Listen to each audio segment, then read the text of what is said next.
You don't have to be a martyr in a relationship that was doomed from the start.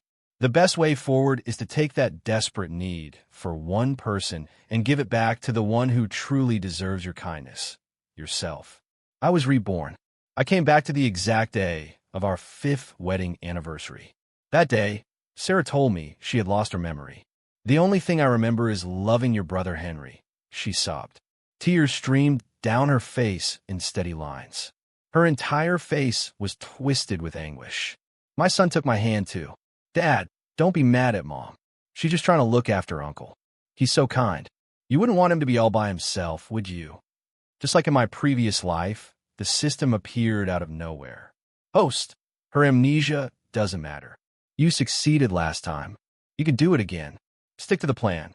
Win over the lovesick second female lead and get your son involved in the mission. I took my time and lit a cigarette. I pulled our family portrait off the wall. Then I shot a glance at the photo of that scheming woman on my phone. I remember I have the option to switch targets, don't I? Chapter 1. I chuckled under my breath. The system went silent. You do have one remaining opportunity to change your target. But why would you want to do that? Sarah just lost her memory. And besides, you already have a son with her, Samuel Ford. If you switch targets now, what happens to him? No way. I won't allow it. In my previous life, she claimed the same thing. I actually fell for Sarah's lies. I ran around trying every possible way to restore her memory, fooling myself into thinking she might love me again. In the end, I could only watch as she and Henry grew closer and closer. I'm sorry. Maybe we did have beautiful memories once, but I don't remember a thing. Now, the only person I care about is Henry. No matter what I did, all she felt for me was pity. She looked at me like I was a complete stranger. She even brought up divorce with me, and with our son, Samuel, present. Back then, I was in so much agony I could barely function, since I could never help Sarah get her memory back. While I kept fighting to hold our marriage together, my son stood firmly by his mother's side the whole time. "Dad, didn't you always tell me to be kind and help people? So why do you get mad when Mom helps Uncle? You're so selfish and mean." Even my own parents try to talk me out of it. Why put yourself through this? Sarah only loves your brother Henry now. She doesn't even remember you. Why are you clinging to this marriage? At the end of the day, Sarah loves your brother. Even if she leaves you, Samuel is still a Ford. It wouldn't hurt to let your brother be his dad. We'd still be one big family. Eventually, they even turned on me. Your brother just got divorced. He's so pitiful. How can you have no sympathy for him? He and Sarah are genuinely in love. But since he refused to let go, he has to carry the shame of being a home wrecker. He's your own flesh and blood. How can you be so selfish? In the end, I fell into a deep depression from all the years of suppression. When I went to the hospital for an exam, I spotted Henry with his arm around Sarah. She was draped lazily against him. "Henry, should I come clean to Morrison? Tell him that my memory loss was all an act." Henry ran his hand gently over her swelling stomach. She hesitated before speaking. "We've been married 5 years. I'm afraid it would destroy him. But he keeps stalling and won't sign the papers. Your belly is getting bigger by the day. You won't be able to hide it much longer. What happens to the baby? Am I supposed to let my son call Morrison Dad?" So Sarah had never lost her memory at all. The whole amnesia story was just a smokescreen for her affair with Henry. And I had been a complete fool, always believing she still cared about me, busting my gut trying to help her regain those so-called lost memories. That day, I went home to an empty house, alone, burning up with a fever that wouldn't subside. That night, I called Sarah. Then I called Samuel and my parents. But not a single person picked up. They were all at Henry's birthday party. In the family iMessage group, photos kept popping up one after another. Happy group photos of them laughing together. I lifted my feverish hand. Slowly, I typed out a message in the group. "I'm dying." The group chat went dead silent. A moment later, my phone rang. It was Henry. "Morrison, I know you've always hated me. Ever since we were kids, Mom and Dad left you with relatives back home for years just to look after me because I was always sick. But at the end of the day, we're still brothers. You intentionally skipped my birthday today. Do you really hate your own brother that much? If he doesn't want to come, fine. Nobody's forcing him." My father took over the phone. "Saying you're dying? Who are you trying to guilt trip? Where did you pick up that kind of talk? My mother cut in too. Oh, Henry, don't pay attention to your brother. He's just spouting nonsense. It's getting late. Come blow out your candles. Samuel's voice rang out again. Uncle Henry, come on, hurry. On the other end, everyone was laughing and having a great time, and the phone slowly slipped out of my hand. At that moment, I heard that cold robotic voice. Host, side mission failed. Final mission failed. However, since you completed the marriage achievement and redeemed the points, you have earned a rebirth chance and may retain your original system. Rebirth program initiating. 5, 4, 3, 2. So all of this was just a side plot in a larger world. It finally clicked. No wonder after our wedding. When I told the system I wanted to stay for good, it never said a word back. I had never actually finished the mission at all. I didn't complete the mission, and I couldn't escape the story's grip either. In that side plot, the male lead was supposed to divorce his original wife and end up with the second female lead who had loved him all along. And me, I was just the villain in that side plot. The obstacle standing in the way of their so-called true love. The pawn that only made their feelings for each other stronger. Even if I died, no one would actually give a damn. Just as I was lost in thought, Sarah and Samuel walked in. The moment Samuel saw me, he immediately stepped in front of his mother. Dad, don't talk about old stuff with Mom today. She's exhausted. Yeah, of course she was tired. Henry had just officially signed his divorce papers today. She had taken Samuel to help him pack and clean his new apartment. At that thought, I couldn't help but laugh out loud. Sarah frowned a little. Morrison, what's so funny? Her eyes landed on the cigarette between my fingers. After all, I never used to smoke before. Only because she used to say the smell bothered her. You know something, Sarah? I blew out a slow stream of smoke. Back when I used to read stories sometimes, I used to think that kind of lovesick second female lead was kind of tragic. But now that I think about it, she's not endearing at all. That so-called devoted second lead is just a desperate doormat. I pointed at her, then it's Samuel. I just never thought that the son of a doormat mother could turn into a doormat side character too. I guess it runs in the family. Doormat. Samuel looked totally lost. Dad, what are you saying? How could you talk about your own son that way? Can you not be like this? Just because I helped Henry today, you're going to talk to me like that? Cela n'a pas d'ennuyer. How can you be jealous of your own brother?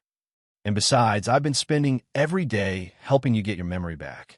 I just wanted one day to myself. Stop looking. I interrupted her.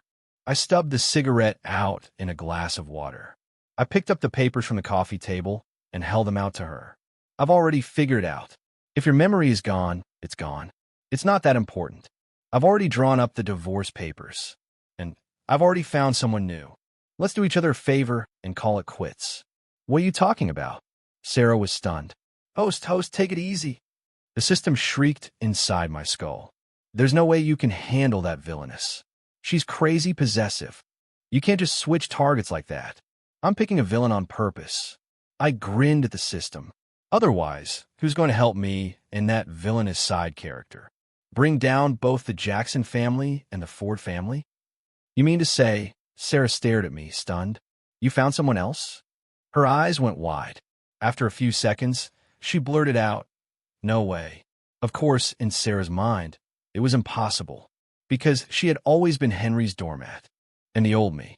Wasn't I her doormat too? I always put her first. When she was upset, I stayed with her. When she got sick, I cooked for her and made sure she took her meds. Even when she was burning up for days on end, I sat by her side without ever taking a break. Morrison, stop this nonsense. Sarah's face went cold. She slapped the divorce papers back down on the table. I already told you. I've lost my memory. Are you pretending to divorce me? Or making up some new person just to get a rise out of me? Whatever game you're playing, it won't work on me. There's nothing left in my heart. The Jackson Group was built by both of us from scratch. I'm taking 30% of the shares from the marriage to today. I don't want custody of our son. I said it flatly, then headed for the door. Sign it, and we'll go to the courthouse immediately. She froze once more. Divorce? What do you mean? Will Uncle be my dad from now on? Samuel asked, dazed. I didn't even bother responding to them. I pulled the door open and walked straight out. Host, what are you doing? The system kept chirping in my ear. Sarah only lost her memory. She still cares about you. You're hurting her. Don't you realize that?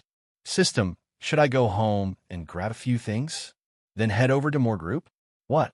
Where are you going? No way. You can't go to that villainous. You're going to regret it. Beep. I just spent 20 points right away and muted the system. Too loud. I went out and bought a new outfit. Then I stopped at a barber shop for a fresh cut. Sir, you're looking sharp today. My regular barber grinned as he joked. Taking the missus out for something special? Yep. Heading out to have an affair. I looked at my reflection in the mirror and answered nonchalantly. Huh. You crack me up, sir. After a moment, I decided not to take my own car. Instead, I flagged down a cab. I told the driver to drop me off right at the Moore Group building. Sir, who are you here to see? Do you have an appointment? The receptionist greeted me with a polite smile. Please let Miss Moore know. I flashed her a gentle smile. Tell her Morrison is here with a special gift. Moore Group, the CEO's office. Your office is quite spacious, Moore. Just a bit bare. I settled onto the couch, glanced around, and made the observation offhandedly. Mr. Ford, my time is precious. Misty Moore replied coolly from behind her desk. Her striking face wore a faint trace of impatience. I know you've been busy butting heads with Jackson Group. I grinned. Am I wrong? So what if I said I'd switch sides and work for you? Would you have me? She paused and let out a soft chuckle. I've heard that Mr. Ford is a man who's deeply devoted to his wife. You even merged your own design firm into Jackson Group to save them back then. I never imagined you'd come to Moore Group willingly, just to use yourself as bait against Jackson Group. She rose and stepped toward me slowly. She tilted her head and leaned down to meet my gaze. But we're quite dangerous here, you know. Aren't you scared of walking into the lion's den all by yourself? That you'll end up trapped with no way out? That they'll pick you clean to the bone? We held each other's gaze for a beat. The silence in the room was slightly unsettling. I broke into a loud laugh. I'm not scared. Since you already know I'm a man who'd go to the ends of the earth for his wife. Then why not just marry me? You know, a guy like me who offers up his romantic devotion as a wedding gift. We'll go all the way for the person he's chosen. And my design team is no joke either. She didn't answer immediately, but I could tell she was intrigued. Not in me personally, but in what I could bring to the table. Actually, Misty and I weren't total strangers. Under her leadership, Moore Group had always been Jackson Group's fiercest rival, had also driven Sarah into more than a few tight spots in the business world. When Sarah first took over Jackson Group, Misty had already pushed the company to the edge of bankruptcy. The only reason they survived was because my menswear line blew up and became a massive success. Later on, to help Sarah stage a comeback, I got caught up in the moment and shut down my own design studio. I folded the whole team into Jackson Group. Over the years, Jackson Group and Moore Group had butted heads in the market more than a few times. Trading wins back and forth, neither side ever truly ahead. And Misty was the woman Sarah despised most of all. After a pause, Misty straightened up and settled back in her chair. Mr. Ford, you are certainly handsome. But I don't need men, and I have zero interest in married ones. What if I divorce Sarah? I stepped closer, holding her eyes. She blinked in surprise, then laughed. Oh, well, that's a different story. But Mr. Ford, you should be aware. I, Misty, have zero tolerance for betrayal. She reached up as she spoke. She looped her fingers around my tie and pulled me closer, flashing a dazzling smile. To me, marriage is just a piece of paper. But if you want to marry me, you'd better come with something real. 30% of Jackson Group shares, plus my design team. I'll give you all of it, I replied with a smile. Miss Moore, can you handle that? Misty accepted my offer without hesitation. Over the next few days, I packed up and moved out of the house. I started getting ready for my new life after the divorce. Sarah and Samuel didn't reach out to me. They were probably busy, enjoying their cozy life with Henry. One day, I went back to grab some designs I'd forgotten. The instant I opened the door, the house was in complete chaos. Samuel was sobbing in Henry's arms, gasping for air.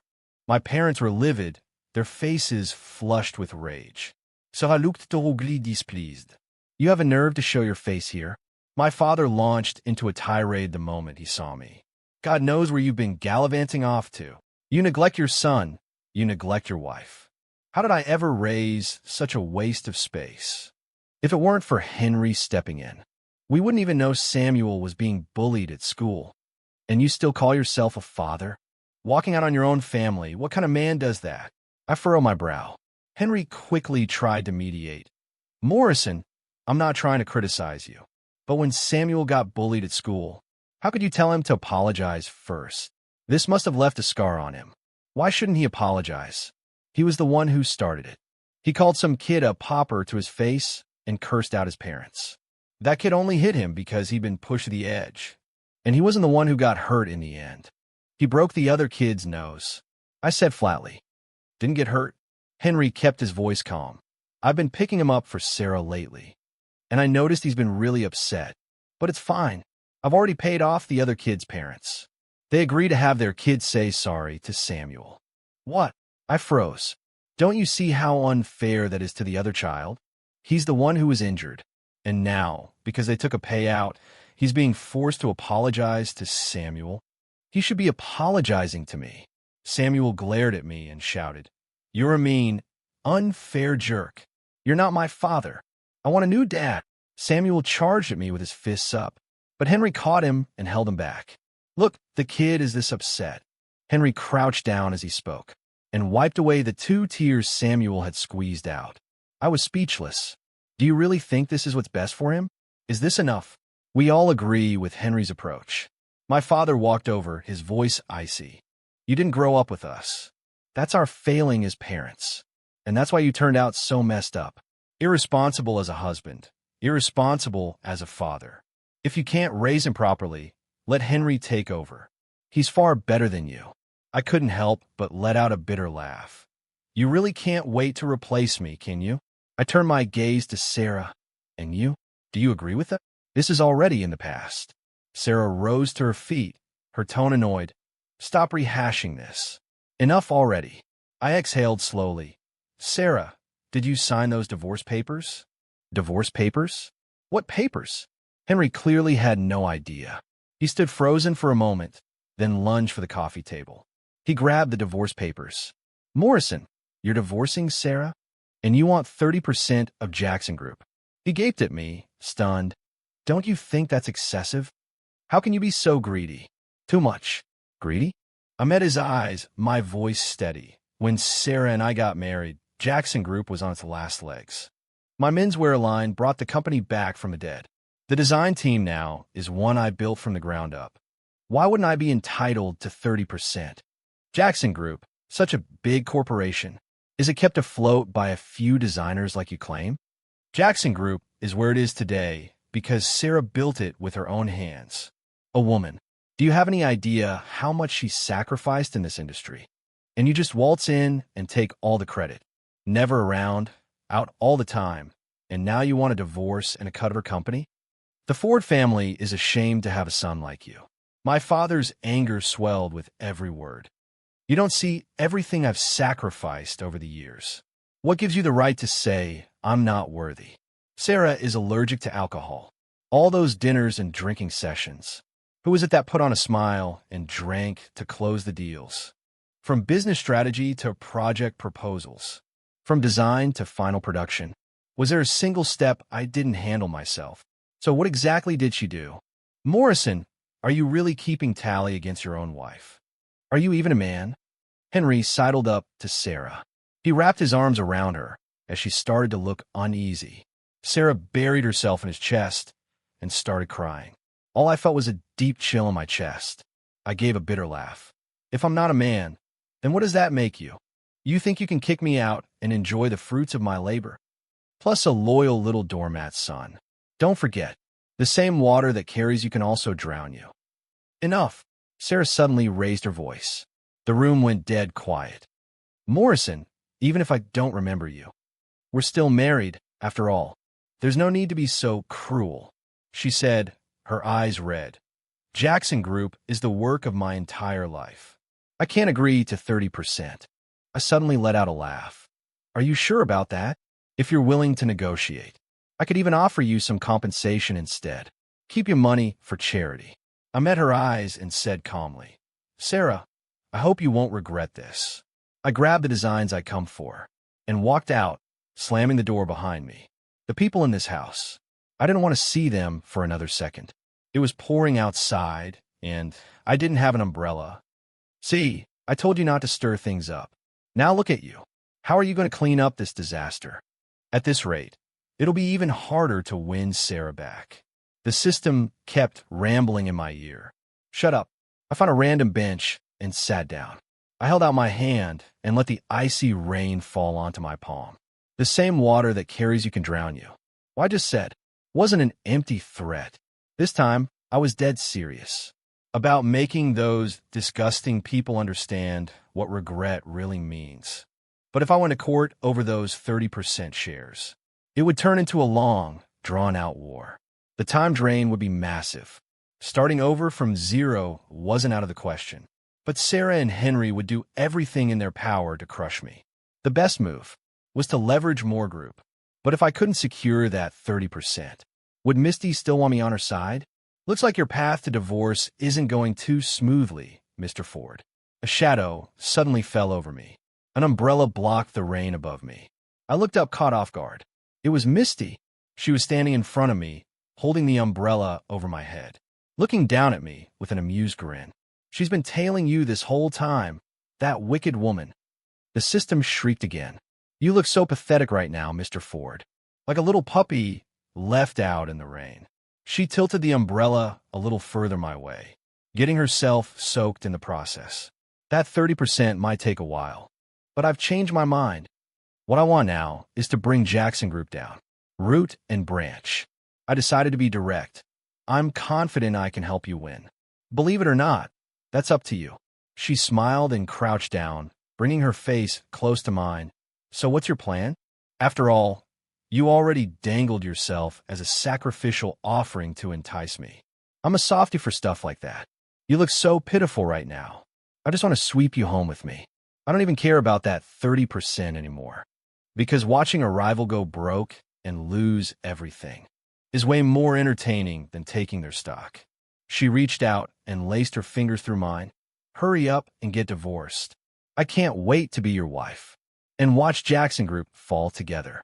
"But Morrison," she leaned in and murmured, "if you ever dare to betray me, I'll make sure you go down with them." "Host, don't be impulsive. Wait, wait, wait." Bang! The door to Jackson Group's CEO office. I shoved it wide open. "Divorce." I slapped the freshly printed divorce papers down in front of Sarah. She frowned. "What kind of stunt is this? I don't want the shares anymore. Sign it right now. I already told you. I found someone else, and I'm in a rush to remarry. So this divorce needs to happen today." I waved dismissively. "Just sign." She suddenly let out a laugh. She took her time, pulling a file from her drawer. "Your dashcam has been recording everything clearly. You haven't been home at all. You've just been going back to the apartment you lived in before we got married. Your routine is painfully obvious. So simple it's like you've got nowhere else to go." She snapped the file shut, her eyes steady. "There is no new woman. All this drama is just you trying to get my attention with a divorce threat." In that moment, I finally understood why someone had coined the phrase casting pearls before swine, and exactly how much they must have wanted to flip a table. I pulled up a chair and took out my phone to call Henry. Sarah had gotten him a job at Jackson Group after his divorce. "Why are you calling him?" I want him to hear this too. Predictably, he showed up fast. "Morrison, what kind of mess are you making now?" "Sarah is swamped with work. You already caused enough of a scene at home last time. This is an office, not a place for you to act out. Shut up and sit down." I cut him off. "Sarah," I said, turning to her with a grin, "now that everyone's gathered, tell me honestly, are you really that reluctant to let me go?" "What?" She blinked, caught off guard. "You claim you've forgotten me. You claim Henry's the only one you care about. But when it comes to signing the divorce papers, you refuse to do it. If that's not reluctance, what is? Is it that you don't actually love Henry that much? Or is it that your amnesia was never real in the first place? You actually remember everything. That's why you keep dragging your feet, isn't it?" I turned to Henry. What am I supposed to do? Turns out she loves me this much. I had no idea. You shut up, Sarah snapped, cutting me off. Even Henry flinched at her yell. Her face went dark, as if I'd hit a nerve. She was silent for a long moment before she finally answered. Morrison, I only feel sorry for you. I was thinking that we were married once. It seems like you have nowhere else to go but here. That's why I didn't want to sign. It was out of pity. I haven't remembered you, and I feel nothing for you. You're a stranger to me. You really want to go through with this? Fine, I'll give you what you want. She waved a hand and scrawled her signature on the papers, furious, but don't come back regretting it. Afraid Sarah might back out. I practically pulled her, straight to the courthouse right after she signed. Come back in a month for the final decree. Don't be late. She tossed that over her shoulder with a cold glare. Then she turned and walked off. Why is she mad? Wasn't she the one desperate to divorce in the last life? I watched her retreating figure and muttered. Last life? The system asked, puzzled. All right, this system didn't carry over memories from the previous life. A few days later, Misty called. She asked to meet me at a certain place. When I got there, I realized it was Moore Group's high-end boutique. Good day, Mr. Ford. Ms. Moore gave specific instructions. You absolutely must not embarrass her on the big day. Please have a look at these styles first, or let us know your design preferences. We'll handle everything. When Sarah and I got married, I wore a black suit because she liked it. I just wanted to make her happy. But the truth is, I've always preferred white. This time, I decided to go with what I wanted. I designed my own wedding suit. I spent the entire afternoon trying things on, getting measured, and sketching. Finally, I sent the sketches to Misty. You like white suits? So do I. She messaged back right away. Design me a gown while you're at it, she added. To be honest, Misty was genuinely stunning. I pictured her in a bridal gown. She probably looked like a real princess. My phone buzzed right then. Assuming it was her, I picked up immediately. Samuel has a fever. You need to come home right now. It was Sarah on the line. I inhaled deeply and forced myself to stay composed. We're already divorced. Samuel is in your custody. You're his mother. Can't you handle it yourself?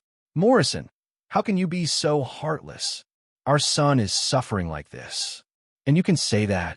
Henry took over the phone this time. Great. Since he was there, it made things simpler. I can't make it.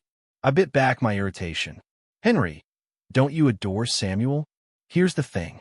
When a kid is sick, you have to hold him through the whole night like a newborn and sing him lullabies until he falls asleep. You need to check his fever every 30 minutes. Oh, and the worst part is the medicine. He'll purposely spit it all over you. It's fine. Just redo the dose and bathe him again.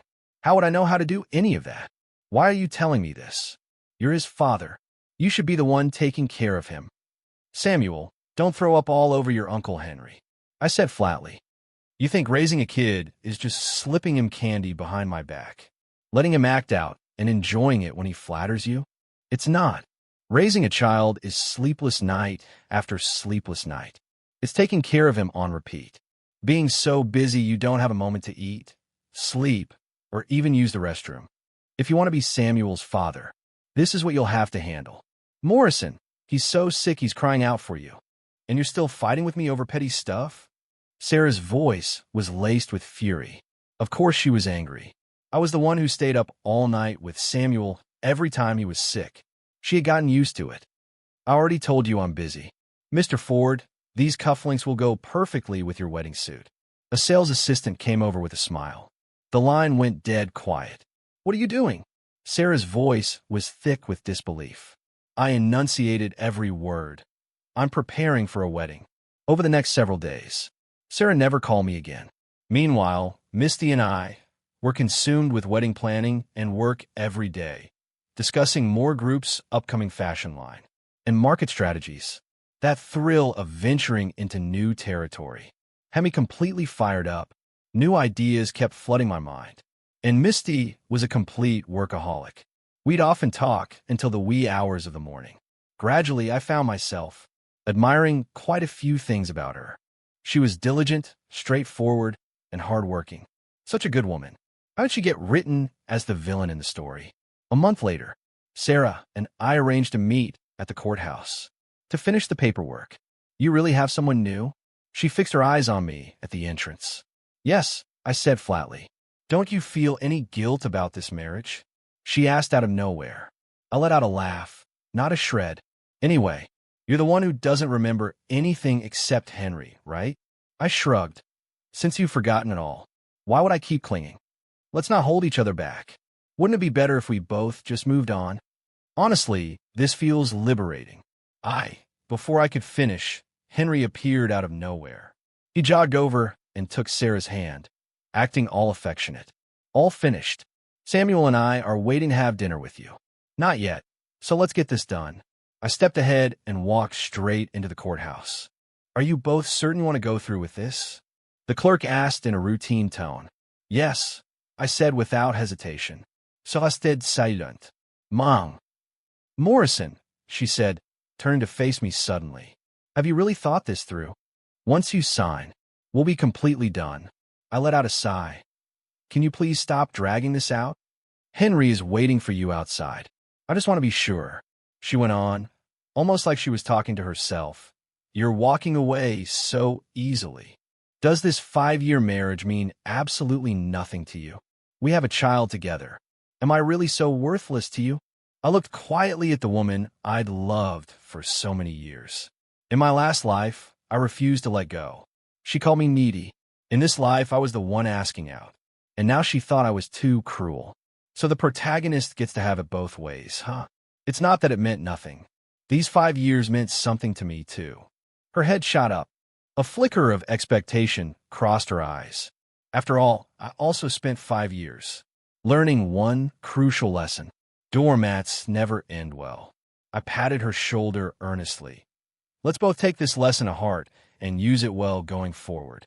As I walked out of the courthouse with the divorce decree in hand, Sarah's face was still dark. All finished now? Was it crowded in there? Long wait. Henry took her hand, his face full of concern. It's fine. Her phone rang just as she finished. She picked up, and her face fell. Morrison, you fired the entire design team? That's right. Why? Why are you so worked up? I laughed. Doesn't Jackson Group always claim you build it all by yourself? What difference can one design team make? We were married, after all. How could you be so ruthless and cut off every way out? Sarah, don't get worked up.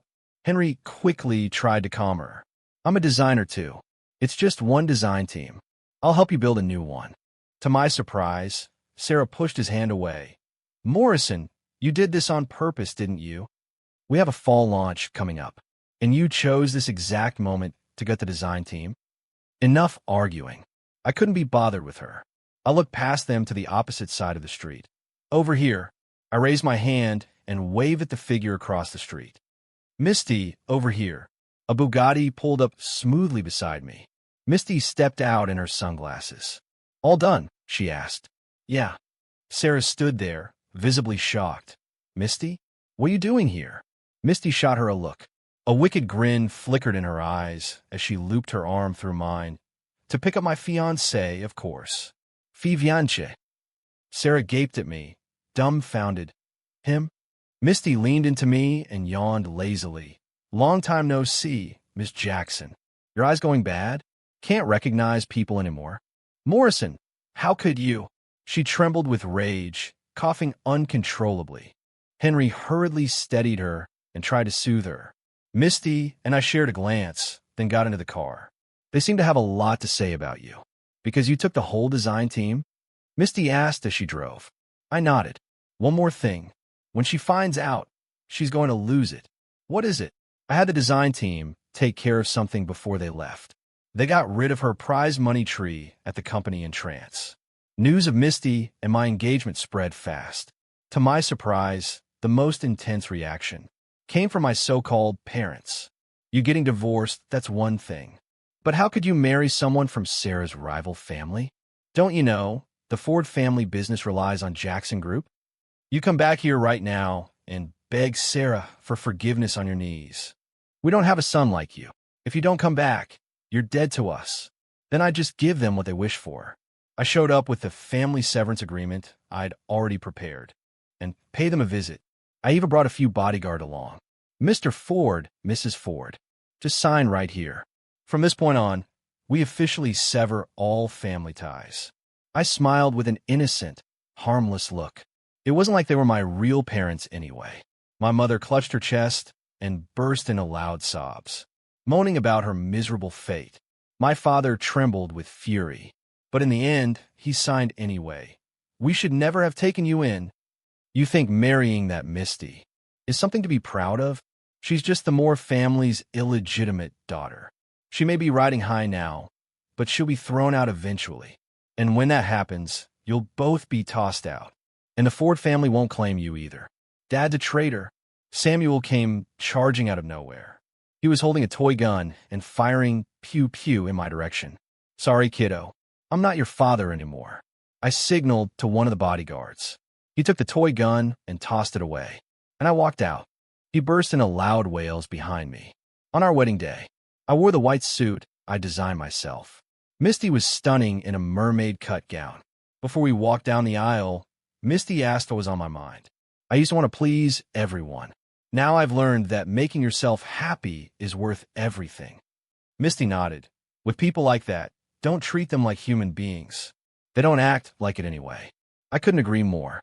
It felt like I'd found my kindred spirit. The wedding was a grand affair. It was joyful, lively, and everything went perfectly, except in the middle of the night. I was jolted awake by a phone call. Morrison, I don't understand. It was Sarah. Her voice was thick, clearly drunk. Of all the people in the world, you chose. Why did it have to be Misty? What does she have that's so special? How does she compare to me? I didn't answer. I just hung up. I saw Sarah again. At a business cocktail reception, I was on Misty's arm. Henry was leading Sarah by the hand. It looked perfectly harmonious, but Sarah still deliberately approached us to pick a fight. I've always been curious, Miss Moore. What tricks did you use to get Morrison? Misty smiled coolly. You flatter me, Miss Jackson. He and I are legally married. Whether it was the word legal or the fact that we were married, it seemed to hit Sarah's raw nerve. She suddenly blurted out, ignoring the setting. Then you should know. Morrison and I truly loved each other for 5 years. And we have a beautiful son, right? Aren't you supposed to have amnesia? Ms. Jackson, aren't you the one who claimed to have amnesia? Then how do you remember loving each other? Misty asked with a smile. If he was really that happy with you, then why did Morrison leave you? Did he just hang around smiling because you told him you lost your memory? Sarah's fists tightened with rage. He was happy with me, of course. How would you know about my happiness? Didn't you lose your memory? I was annoyed and shot back offhandedly. I tilted my head just a little, letting a small red mark on my neck show. Misty had been a little too enthusiastic last night. Sarah's eyes went red the moment she saw it. Ready to go? Misty asked. Let's go. Morrison, she's tricked you. She's a phony, a disgusting woman. Ms. Jackson. I turned around, my tone icy. We're not close. Please don't insult my wife. And from now on, call me Mr. Ford. I turned to leave, but Sarah yanked her hand from Henry's grip. With red-rimmed eyes, she lunged at Misty, reaching for her hair. Misty, you took my husband, you bitch. The whole room exploded into chaos. People quickly gathered in a circle around them. I was about to step in, but Misty caught Sarah's flailing wrist. She twisted it slightly and locked it. I sighed inside. Misty had martial arts training. Sarah was only hurting herself. Amid Sarah's cries of pain, I heard Misty's cool, amused voice. Ms. Jackson, right now you're acting like the heroine of a soap opera, with the crying, the tantrum, and now the grabbing. Instead of putting on a show, you should focus on something else. Think about what's coming for Jackson Group. I honestly thought Misty was a good person. Even in a moment like this, she still gave her rival a reminder. After the chaos died down, Misty and I drove home. She was half asleep in the passenger seat. I hesitated. Tonight I was thinking.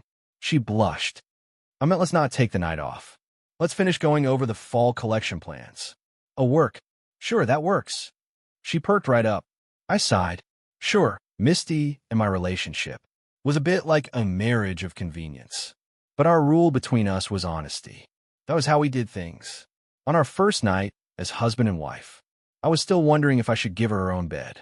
Before I could even get the question out, she yanked me onto the bed. What kind of married couple sleeps in separate beds? I didn't marry a handsome statue to just look at. After that night, we basically did everything a married couple does. Overall, we didn't drain each other. We just enjoyed life together. I didn't see Sarah for a long time after that reception. 3 months later, our fall collection was a massive hit. By October, More Group's market share surpassed Jackson Group for the first time ever. By November, Jackson Group launched a heartfelt menswear collection out of nowhere. The new lead designer, Henry, attached his name to it as the primary designer. Heartfelt was met with rave reviews right out the gate. Henry was even invited on TV for an interview. On camera, he spoke with great eloquence. Heartfelt is my interpretation of love. The design concept behind the logo is two hearts bound together. The second I saw that logo, I recognized it instantly. It was a design I'd done on a whim for a small overseas garment factory before I married Sarah. Where the hell did he find this? I called that small factory right away. When they heard the news, they were both shocked and thrilled. They immediately filed a lawsuit to protect their rights. A month later, the entire Heartfelt collection was pulled from stores. Jackson Group was fully embroiled in the copyright suit. Misty was actually quite generous. She lent her top lawyer to that small factory and even had them represent the factory for free. In the midst of all this, I got a call from my father. Your brother's career is destroyed because of your old design. Why did you give him that draft to begin with? I was baffled. You need to testify in court. Say you gave your brother permission to use that design. I didn't waste another breath. I hung up. Then I blocked them. After the lawsuit, Jackson Group took a serious beating. Rumor had it that Sarah was livid at Henry over the plagiarism. The two of them were in a Cold War for a long time. Maybe because he was feeling guilty and anxious. One night, after too much to drink, Henry got some bad ideas when he was walking her back to her room. He tried to take advantage and get her pregnant. To make sure Samuel didn't interrupt, he gave Samuel Sarah's phone to keep him occupied. What he didn't know was that Samuel had long since memorized the passcode. While pretending to play some CEO game, he tapped randomly. He accidentally triggered the company's video meeting system. And just like that, he broadcast Henry slipping Sarah something. And everything that happened after, live to the entire company. The video went viral across the internet almost immediately. It became everyone's favorite piece of gossip and mockery. After they both sobered up, Sarah and Henry had a massive blowout, and she completely severed all business ties with the Ford family. Over the next while, Misty and I grew even more in sync. Sometimes I'd look up in the middle of a sketch, and she'd know immediately that I was thirsty. She'd silently pour me a glass of water, with Misty and I applying pressure from both sides. Jackson Group quickly started to crumble. The core design team walked out. Morale in other departments tanked. Several big clients canceled their contracts, too. A year later, at the spring collection launch event, I appeared as More Group's lead designer and took the stage to introduce the season's concept. This season, our theme is self-pleasure. People are always chasing after what they love. But what matters more is making yourself happy. We hope that the first person everyone truly loves is themselves. Don't waste your time on people and things that don't deserve it. Always remember, you deserve better. Take me, for instance. I've been through doubt, confusion, and pain. But after my second marriage, I found a wife I truly love. And now I'm genuinely happy. I hope every man can be strong enough to find the courage to move forward and chase the happiness that belongs to them. The launch was an overwhelming success. Sales skyrocketed to an all-time high that very day. That night, I sat with a glass of wine, my eyes closed, unwinding. Misty suddenly bounded over like a little rabbit and burrowed right into my arms. Done already. I opened my eyes to find her bright, glittering gaze looking back at me. Mr. Ford, you were absolutely dazzling up there today. She rubbed her nose gently against mine. Of course. Second marriage. Found a wife I truly love. Living a happy life. I laughed and held her tighter. Can't I brag about your husband? She let out a soft laugh. Today, I suddenly felt. She murmured, looping her arms around my waist. You're too bright. So bright, that I just want to lock you away where only I can see you. What am I going to do with you? The system, which had been quiet, suddenly piped up. See? See? I told you she was a possessive Yandera. She's going to trap you, own you. You'll never be happy with her. I casually spent another 20 points to mute it again. Right then, Misty was fumbling with my tie. Then she carefully wrapped it around my wrists. Her dead serious expression cracked me up. How had I never noticed in my last life? Just how adorable this woman was. Dangerous and enchanting, frank and passionate. I took the tie from her. Huh, she blinked. How did you get free? That's not what matters. I lifted my hand. I gently looped the tie over her eyes, covering them. Then I pressed a soft kiss to her earlobe. I know you like this. Jackson Group's performance kept sliding. Henry started writing long, dramatic posts online. A grown man, sobbing daily, about how Sarah had ruined his marriage and then thrown him away. Sarah fired back with her own accusations, claiming he had deliberately pursued her after his own divorce, and that he destroyed her marriage and her good name. The two of them were going back and forth on social media nonstop. Meanwhile, my parents were heartbroken after the Ford family business fell apart. They put all the blame on Sarah. They kept showing up at Jackson Group to cause trouble, saying Sarah had wrecked Henry's marriage and now refused to take care of him. Pushed to her limit, Sarah yelled back. Why should I be responsible for him? He trashed my reputation. The whole company watched. Eventually, she couldn't stand it anymore. Tried to escape Henry and my parents. She actually jumped off the second-floor balcony and ended up breaking her leg. That night, half asleep, I got a call from an unknown number. The person on the other end sounded drunk, their words slurred. Morrison, I remember it all. Why didn't I cherish you?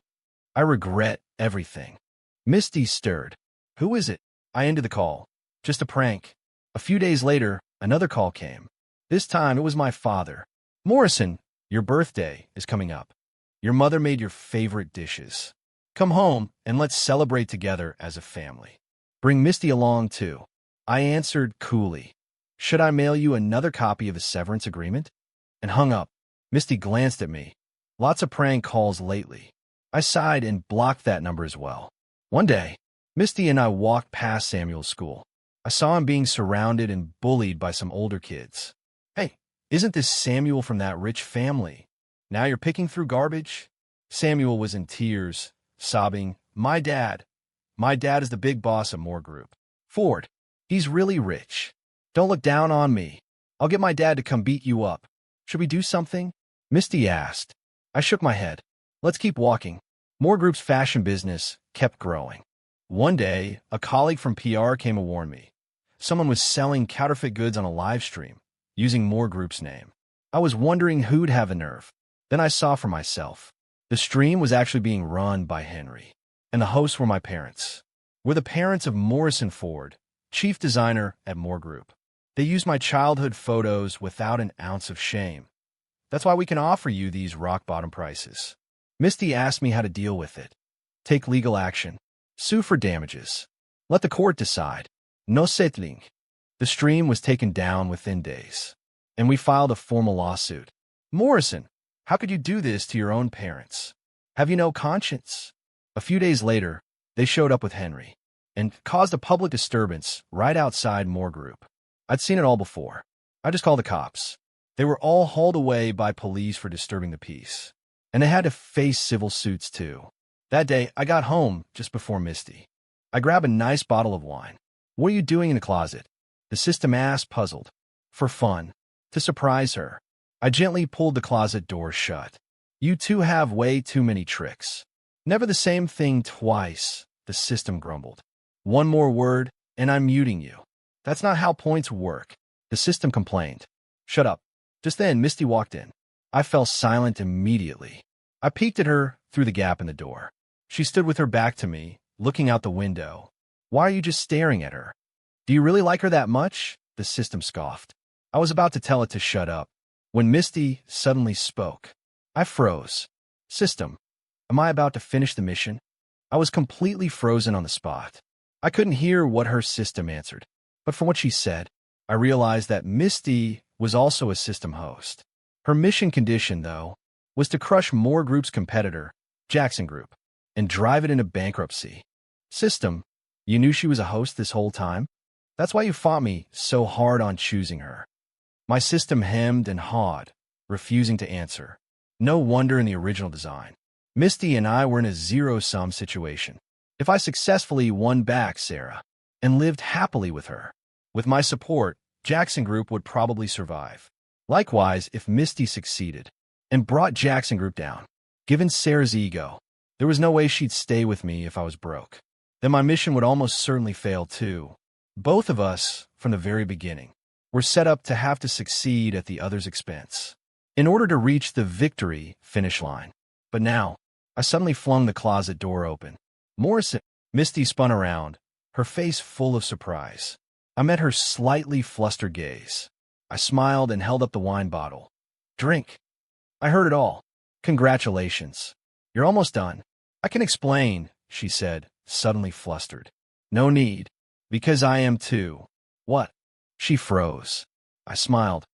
Let's have a proper talk tonight. Misty told me about her original world. Her mother had been framed and forced into a divorce to give Misty the best education. Her mother worked multiple jobs until she finally collapsed from exhaustion and passed away. When she grew up, Misty went back to the Moore family and took on her half-brothers. Step by step, she crushed everyone in her path and became the head of Moore Group. She even managed to put the stepmother who had destroyed her mother behind bars. But she'd also push herself too hard and collapsed into a coma one day. Maybe it was because I refused to accept it. That's why the system came to me. It asked if I wanted to come to this world as a mission player. She turned to me as she spoke. Morrison, what's wrong? I shook my head. Nothing. Just thinking about my father from my original world. Funny enough, I grew up in a single-parent household too. He sacrificed so much for me when I was a kid. Later, he met a woman he fell for. But her family was strongly against her, being with a man who already had a child. I knew he really loved her. I didn't want him to give up his own happiness for me, so I stepped away from his life voluntarily. I just sent him a few texts on holidays to let him know I was still okay. Later, he remarried and had another child. I'd occasionally sneak a look at his new life from a distance. Seeing him happy made me feel at ease. I hadn't contacted him in a long time. At least he didn't know I'd been sick. Misty set down her glass and wrapped her arms around me. With a son like you, he must be so proud. Just then, her phone pinged with a new notification. Jackson Group officially declared bankruptcy. Misty's mission was officially complete. Misty asked me who my target had been. I didn't tell her the truth. Actually, I already finished my mission. I just decided to stay. Because I like it here. The system was confused. Why didn't you just tell her? What good would that do? I smiled. I haven't succeeded yet. It means I'm not the most important person in her heart. That's not something you can earn by being pitiful or nice. But wouldn't it increase your odds? The system pressed. I shook my head. System, I'm done begging anyone for love. A few days later, Misty's system pushed her to claim her prize quickly and head back to her original world. She came to talk it over with me. I agree, I said. You've been here for a long time. If you don't return soon, everything you worked so hard for might be lost. But I'm worried about you, she said, looking at me. What's there to worry about? I shrugged. You're leaving me an entire conglomerate. I couldn't burn through all that money in one lifetime. I'm totally fine with that. Is this really what you want? Yes, I'm absolutely sure. She transferred all her company's shares to me and bought herself a plane ticket, getting ready to leave the country. On the day she left, a light drizzle started coming down. I didn't go to see her off. Once she's gone, your mission is a total failure. The system reminded me. Yeah. See, I told you not to go for her. A target like this never ends well, but you didn't listen. I smiled. System, you know what? This time here has been the most comfortable stretch of my entire life. In this world, I don't have to be anyone's doormat. I don't need anyone's validation to prove I have worth. I do whatever I want. I don't compromise myself anymore. I seek revenge when I want to. I enjoy life when I want to. For me, it was worth every second. The system was quiet for a moment. Actually, I secretly checked the stats. Your progress with Misty is already really high. Maybe I can help you apply to stay. But you'd have to take on a new identity. You wouldn't keep your fortune or anything from your old life. Sure. Thanks. I looked up as the rain grew heavier. Ah, I forgot my umbrella. Oh well, getting wet isn't so bad. There's not much time left. I sat on that park bench, leaned back, closed my eyes, and let the rain drip from my hair. All of a sudden, a shadow cut off the rain. I opened my eyes. The girl who was supposed to be on a plane right now was standing there in front of me, holding an umbrella. I stared at her, not believing my eyes. Just before boarding, I saw that it was raining out there.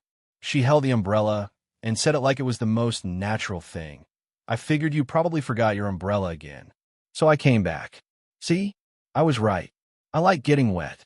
I kept at my front. Aren't you scared of missing your flight? Her eyes suddenly went red. Morrison, it's hard to find someone you truly love in this life. She sat down beside me and let out a soft sigh. I was watching the rain, and I thought about whether some other woman might sneak over and hold an umbrella for you. She tilted her head, and I decided it's better if I stay and keep an eye on you. I was stunned. What are you talking about? In your original world, you worked so hard to get where you are. Career, status, you build it all piece by piece. You want to give all of that up? Yes, she said. Looking back on all that now, they don't seem so important anymore. Compared to all of that, seeing you makes me happier. You're insane. That's just being a hopeless romantic. You know that. Aren't you one too? She whispered. Then aren't we a perfect match? Thud. The streetlight went dark. In the darkness, a warm kiss pressed against my lips. She held me tight. At that moment, an unfamiliar voice echoed from the sky. Congratulations, host. You have successfully completed the romance, the villain mission. Misty and I were finally going home. We handed more group over to her sister, who had already returned to this world to manage. Then we boarded the plane out together. On our final day in that world, we stood holding each other in the snow. The aurora blazed brilliantly in the distance. A shooting star streaked across the sky. A familiar voice echoed from the aurora. I am the god of systems. Congratulations to both of you. The dimensional passage will now open. You will be sent back to your original worlds, and you will be restored to full health. Additionally, Morrison, because you chose another mission player as your target and increased the difficulty on your own, you have earned a bonus reward. What do you want to use your points on? System God. I looked up at the sky, full of aurora light. I have one question. Ask. On the day I was reborn, I heard your voice say that I got the rebirth because I completed the marriage achievement and redeemed points. But at that time, I couldn't possibly have had any points. I want to know, where did those points that brought me back actually come from? The system God was quiet for a moment. From your father in your original world. Soon after you fell into a coma, he discovered what had happened. He stayed by your side at the hospital. When you were about to be erased from this world, your real body went into acute failure too. Your father saw your mission fail in a dream. So he got on his knees and begged, offering 10 years of his own life in exchange for one more chance for you. Tears flooded my eyes in an instant. It was my father, the father who had always loved me and never given up. Can I use all the points I have now to extend his life? I asked, my voice breaking. Of course. You can add 20 years to his life. Misty wrapped her arms around me tightly. Morrison, let's go home. To see your dad. That night, under the brilliant aurora, Misty and I went home together, hand in hand. Doctor, come quick. My son moved. He's waking up. When I opened my eyes again, I was lying in a hospital bed. Beside me was my father, who had been by my side the whole time. Morrison, it's Dad. I've been right here. I reached up and clasped his weathered hand with a gentle smile. I'm back. He nodded hard, tears flowing freely. Then came a round of tests. A miracle. It's a miracle. All his vitals are perfectly normal. The doctor shook his head in amazement. The nurse beside him let out a laugh. I told you this hospital has good luck. The woman in the VIP suite just woke up too. You mean that CEO from the city's wealthiest family? Yeah, everyone thought she was a lost cause. She was only hanging on by a ventilator. Then she suddenly got better, though her head doesn't seem fully clear yet. I heard she's got the Moors searching the whole city for some guy named Dave. Nobody knows if he's an enemy or what. Hold on. Who did you say she's looking for? I asked, stunned. Mr. Ford, your name sounds similar too. The nurse leaned in with a playful whisper. Don't let her get you mixed up. Where's the VIP suite? I got excited and grabbed her hand. 16th floor. I practically leapt out of bed. Hey, Mr. Ford, your shoes. I ignored my shoes and took the elevator straight to 16. The VIP suite was at the end of the hall. I pushed the door open. There were a lot of people inside, but Misty wasn't there. The far bed was empty too. Sir, who are you looking for? Someone asked. Maybe. I went to the wrong place. He's Morrison. A familiar voice came from behind me. I whirled around.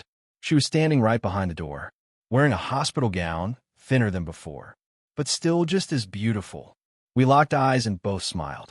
I walked over and swept her into my arms.